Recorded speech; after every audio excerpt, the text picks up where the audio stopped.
국권 침탈 36년, 빼앗긴 조국을 되찾기 위한 여정은 길고 험난했습니다.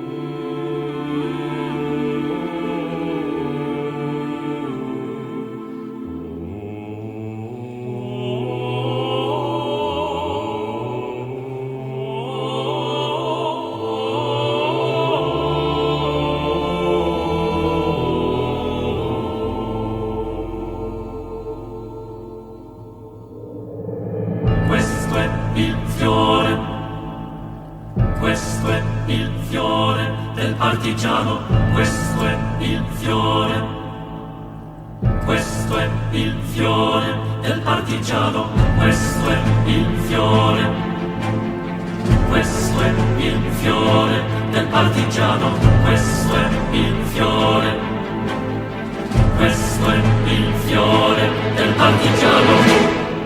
Una mattina mi sono alzato, oh bella ciao, bella ciao, bella ciao, ciao, ciao. Una mattina mi sono alzato e ho trovato l'invasor. Oh partigiano, portami via, oh bella ciao, bella ciao, bella ciao, ciao, ciao. Partigiano, portami via, che mi sento di morire.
남산에 위치한 이회영 기념관. 신념을 삶으로 보여준 시대의 등불.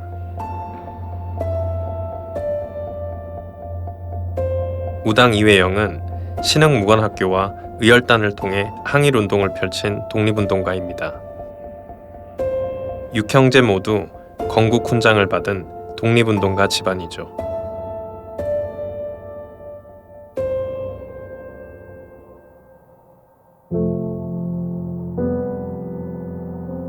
광복 후 백범김구와 고국의 땅을 밟은 이시영 선생, 이회영 지사의 동생이자 대한민국 초대 부통령을 지낸 분입니다. 제 아버지 이름도 지어주셨다죠.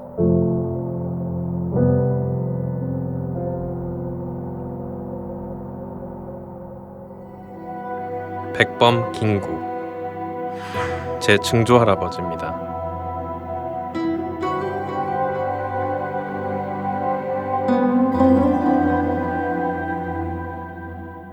전 오늘 좀 특별한 여행을 떠나고자 합니다.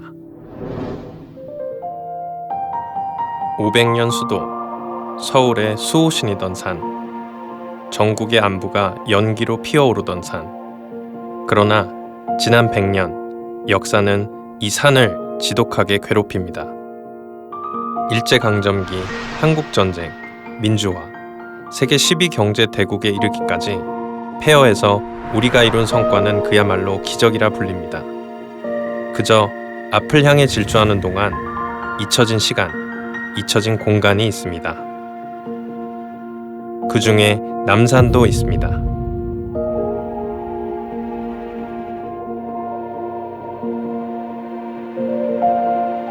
저는 오늘 그곳에 갑니다.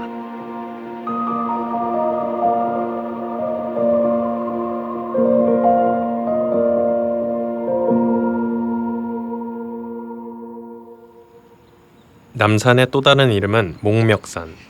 그야말로 나무가 울창한 산이었답니다. 지금은 빽빽한 콘크리트 도시에서 한 줄기 휴식처가 되어주는 산입니다.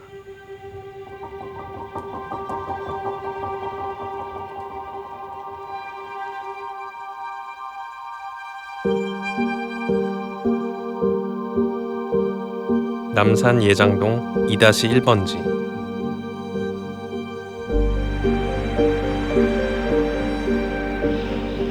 (480년) 수령의 은행나무. 이 나무야말로 역사의 산 증인이랄까요. 나무는 이 자리에 뿌리박고 우리 기억에서 지워진 역사를 홀로 간직하고 있었을지 모릅니다.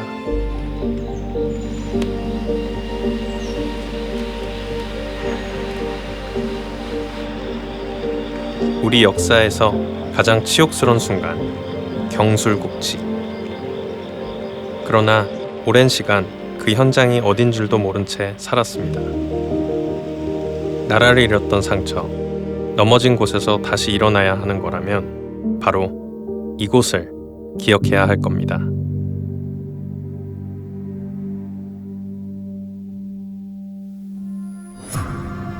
(3대) 통감에서 초대 총독이 된 데라우치 마사다케.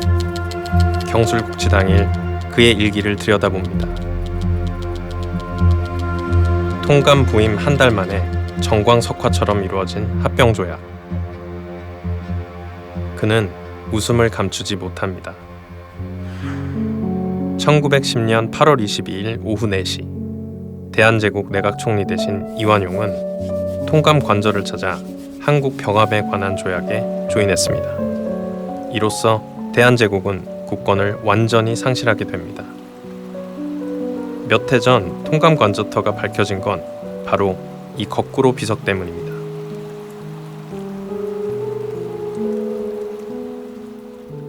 하야시 곤스케, 경술국치에 앞서 을사늑약을 체결시킨 인물.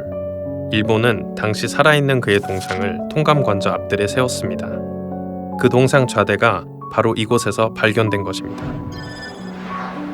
통감 관저에서 은밀하게 이루어진 조약 이후 나무는 이 땅의 주인 아닌 자들이 주인 행세하는 것을 오랫동안 지켜봐야 했습니다.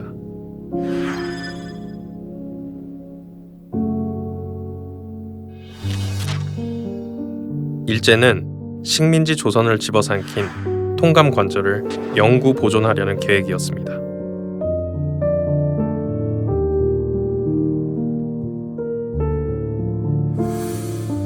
경복궁 뒤 새로운 통독 관저가 들어서자 구 관저는 역대 통감과 총독의 업적을 기리는 시점 기념관으로 다시 태어납니다.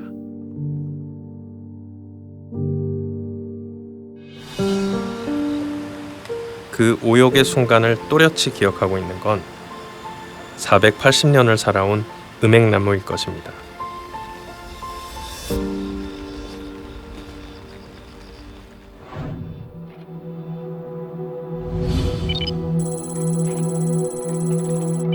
통감 관저터에서 걸어서 5분 거리, 그곳이 바로 한국 통감부터입니다.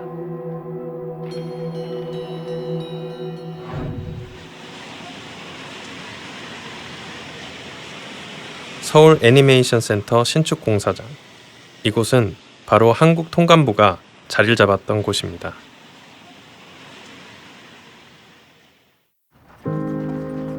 통감부가 지어진 것이 1906년. 1910년 일본에 강제 병합된 후 조선 총독부로 변신.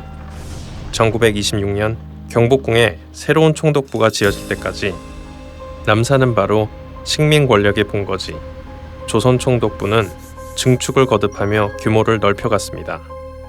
남산 북쪽 기슭이 모두 총독부라 할 만큼 위세를 떨칩니다.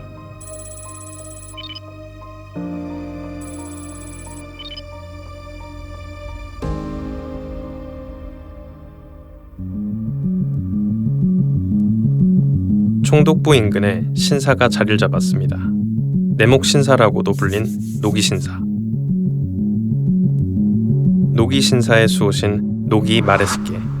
우리에게는 군국주의의 화신이지만 일본에서는 군신으로 추앙받는 장군입니다. 이곳에 보육시설이 자리를 잡은 건 한국 전쟁 때입니다. 국칙길 기획자 서혜성 작가. 참배전 손과 입을 씻는 노기신사의 돌수조입니다. 노기 마리스케는 신이었어요. 이 사람이 죽으면서 바로 군신이 되었어요. 우리한테는 없는 말인데 일본인들은 일제강점기 동안에는 이 노기 신사에 오는 걸 아주 신성하게 생각했어요. 그럴 만큼 일본에서는 사실은 지금도 노기 마리스케는 일본에서 아주 중요하게 평가받는 그런 사람이에요. 사실 우리한테는 진짜 외놈인 거고 정말 국적인 거죠. 사실은 국적.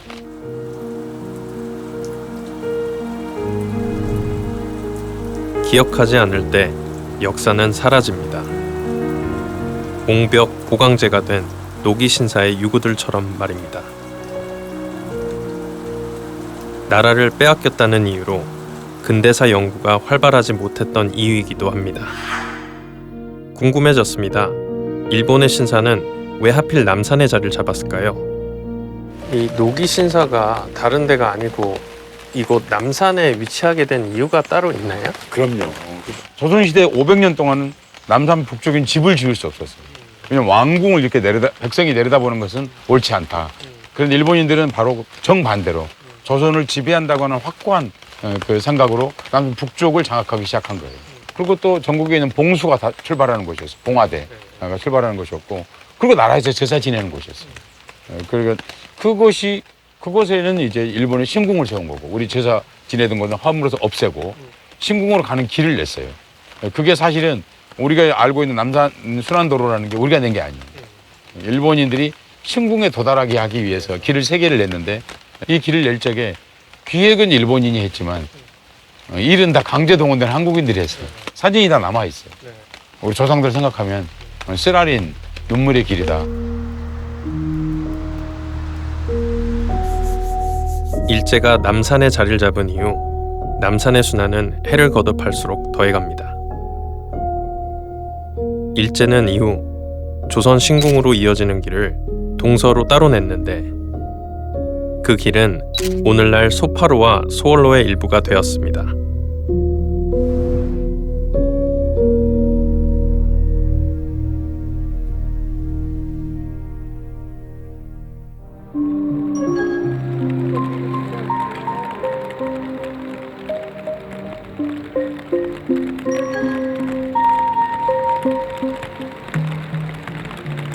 (1925년) 조선 신궁이 완공되기 이전까지 조선의 신사들을 대표하던 신사가 있었습니다. 노기 신사 맞은편에 경성 신사입니다. 경성 신사의 행사에는 총독이 참석하곤 했답니다. 이곳에 서 보니 우리 역사의 한 페이지가 여전히 멈춰 있는 것 같다는 생각이 듭니다. 우리가 나라를 2000년 기록된 역사 2000년에서 국권을 완전히 상실한 건 1910년이 처음이에요. 근데 누군가 사실 지우려고 애를 썼어요. 일제 침략 기록을 지우려고. 그런 사람들이 있겠죠. 동시에 기록하려고 하는 사람도 있어야 되겠죠. 저는 그걸 기억투쟁이라고 부릅니다. 그 기억하는 것도 싸우는 거예요.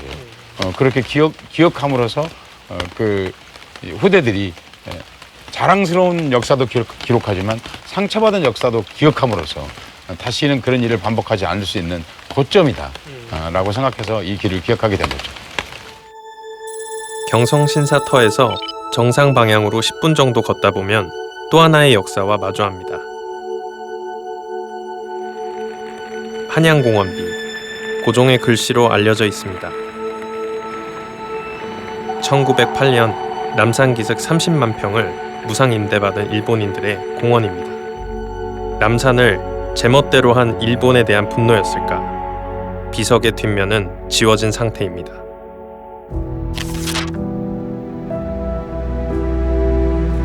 해돋이산이라 불리며 희망의 다른 이름으로도 불리던 남산. 일제는 근대화라는 명목으로 도시 조직을 식민 통치에 적합한 형태로 개조하기 위해 목멱성벽을 파괴합니다. 이후 남산의 조선신궁을 계획한 겁니다. 조선신궁 후보지 평가에서 남산 한양공원이 가장 높은 점수를 받았기 때문입니다.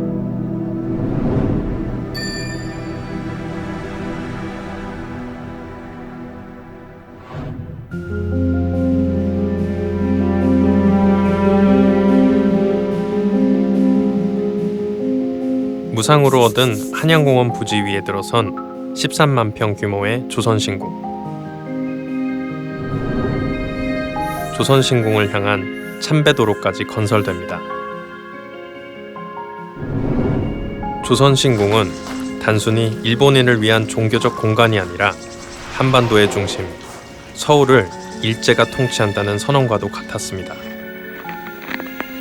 조선총독부는 우리 민족을 억압하고 조선신궁은 민족의 정신을 억압하려던 것은 아니었을까요? 조선인 동아정책, 황국신민화정책은 모두 조선신궁을 중심으로 이루어졌습니다. 남산 잠두봉에서 바라본 신궁입니다. 해방 이튿날 일본인들은 신을 하늘로 올려보내는 승신식을 갖고 신궁을 폐쇄합니다. 이후 그 땅은 변화를 거듭하며 신궁의 기억을 지워버렸습니다.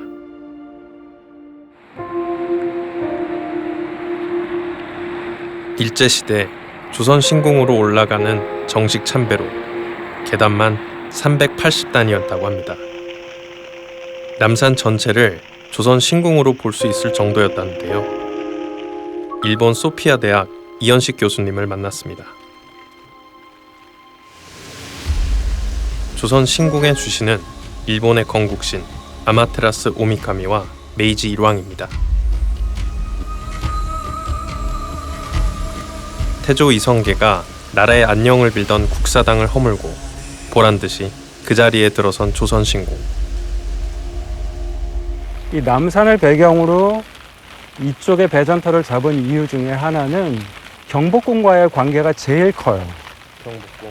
여기서 일자로 쭉 내려다 보이는 곳이 근정전, 경복궁 안에 근정전, 왕이 계신 곳이죠.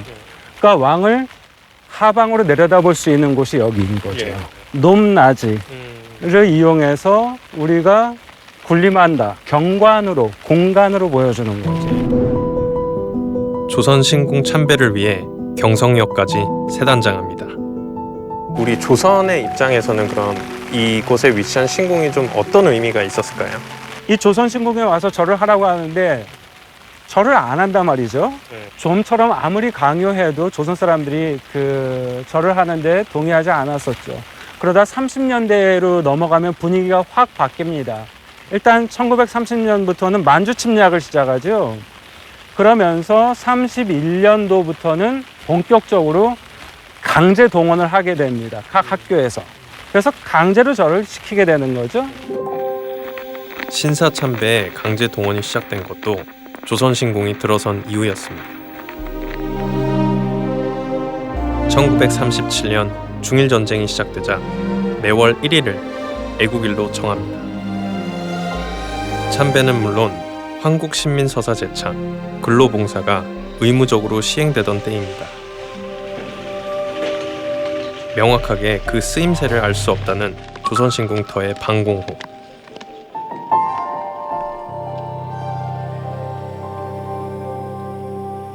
지금 여기에 있는 방공호 같은 경우는 아마 이 신궁하고 관련된 것들을 보존하기 위한 가능성이 있고요.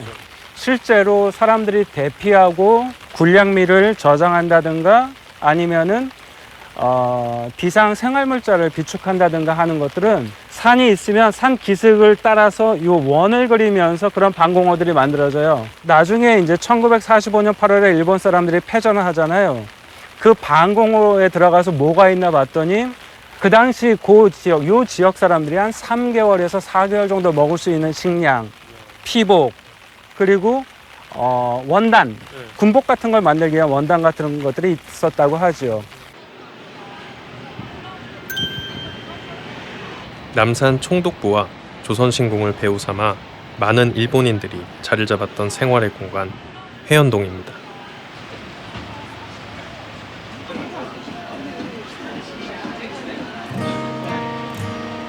일본인들이 지은 근대주택은 해방 후 귀속재산으로 남겨졌습니다. 우리는 흔히 적의 재산, 적산이라고 부릅니다. 회원동 곳곳에 남아있는 적산 가옥에는 시대의 흔적이 묻어있는데요. 담벼락 땅굴 입구를 막았다는 동네 주민.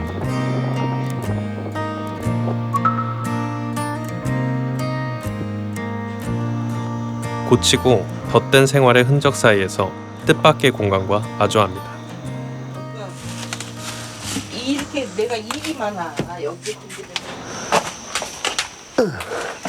자, 요 안으로 쭉 들어와 보세요. 이쪽으로 이게 연계되어 있던 건데 이제 그때 당시만 해도 이쪽이 전부 다 산이라 원래는 저 안까지 깊게 이게 굉장히 길었었어요, 이 안이.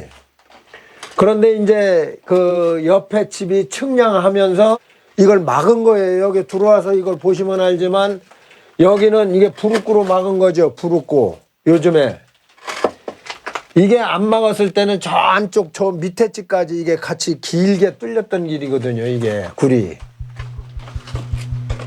1941년 태평양 전쟁을 앞두고 일본은 서울에 1만 개의 방공호를 만들겠다는 계획을 발표한 바 있습니다. 평범한 집 마당에 자리 잡은 인공 동굴은 그때의 흔적입니다. 지금 이 굴도 이게 가정집 안에 있는 거고 저 밑쪽으로 내려가면은 주방 안으로 들어가서 그 주방 안에서 이렇게 있어서 겉에서 보기에는 이런 굴이 있다고는 꿈에도 생각 못 하죠. 여기도 보시면 여기 지은 같은 걸로 찍어서 이렇게 다 조각조각 다 조금씩 떼어내서 이게 실어낸 흔적이 다 남아 있거든요. 이게 본인들이 팠겠어요? 전부 다 한국인들 끌어다가 강제적으로 다 이런 굴 이거 파고 이랬겠죠. 그러니까 한마디로 비참한 거죠. 한마디로 일본 사람들의 노예라고나 할까? 회원동 방공호가 얼마나 남아있는지 파악이 어렵습니다. 사유지이기 때문입니다.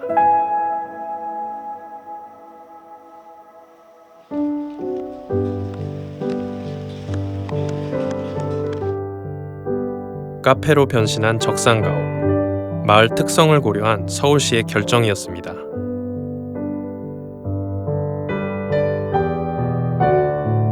과거의 흔적을 무조건 지울 게 아니라 유지하고 기억하면서 의미를 찾고 있는 중입니다.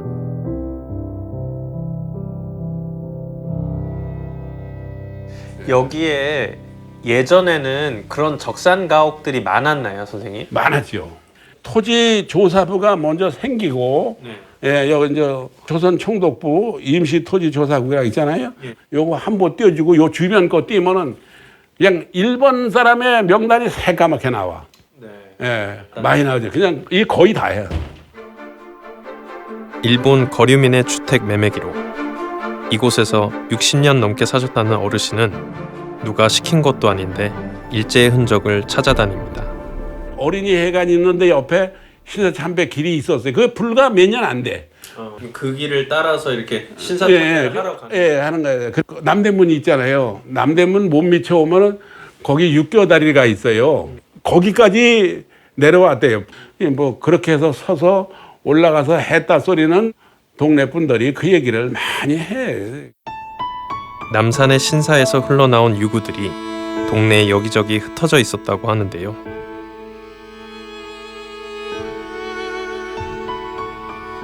지금 선생님께서 자라오신 이 동네 그리고 이 남산이 어찌 보면 일제 침략의 상징이 있는 곳이잖아요. 상처도 있고 좀 어찌 보면 치욕스러운 곳이기도 한데 그런 것들이 후세들에게 어떻게 기억이 되길 바라세요?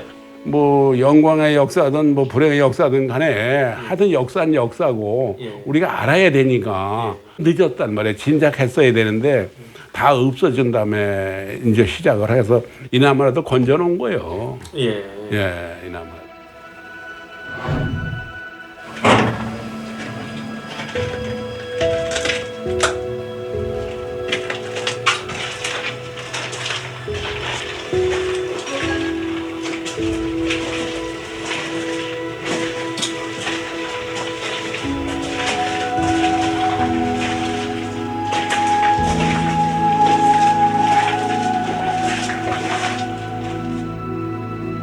(1945년) 패망 이후 미국은 일본인의 재산을 동결합니다. 귀속 재산은 일본인의 식민 착취 결과물, 따라서 이 나라의 재건을 위해 활용되어야 할 재산이었습니다. 재증조부 백범은 적산가옥이 해방 후 돌아온 귀한 동포들에게 돌아가야 한다고 주장했습니다. 하지만 일명 적산가옥 쟁탈전, 해방 전 일본인에게 주택을 넘겨받았다는 거짓 서류들이 동원됩니다. 실제로 수혜를 입은 건 식민지 체제에 협력했던 이들이 다수였죠. 역사를 잃은 민족에게 미래는 없다고 말합니다. 미래를 위해서 역사를 부정한다면 그 미래는 과연 누구를 위한 것일까요?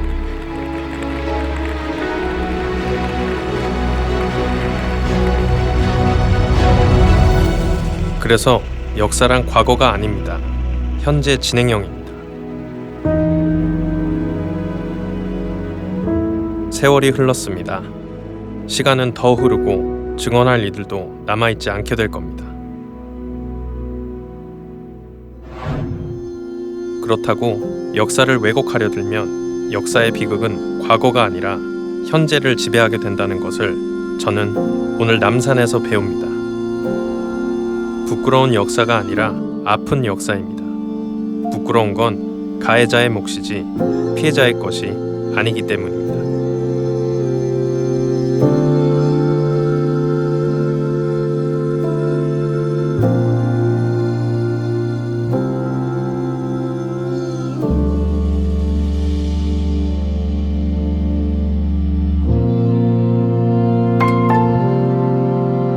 오늘 남산은 제게 말을 건네는 것 같습니다. 불행한 역사를 딛고 일어나 역사를 기억하고 역사를 배우는 것만이 우리에게 새로운 미래를 내어준다고 말이죠. 과거와 미래가 만나는 이곳 남산. 남산이 바로 서울의 나이테입니다.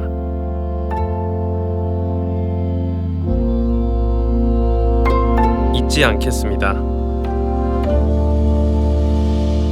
기억하고 기록하겠습니다.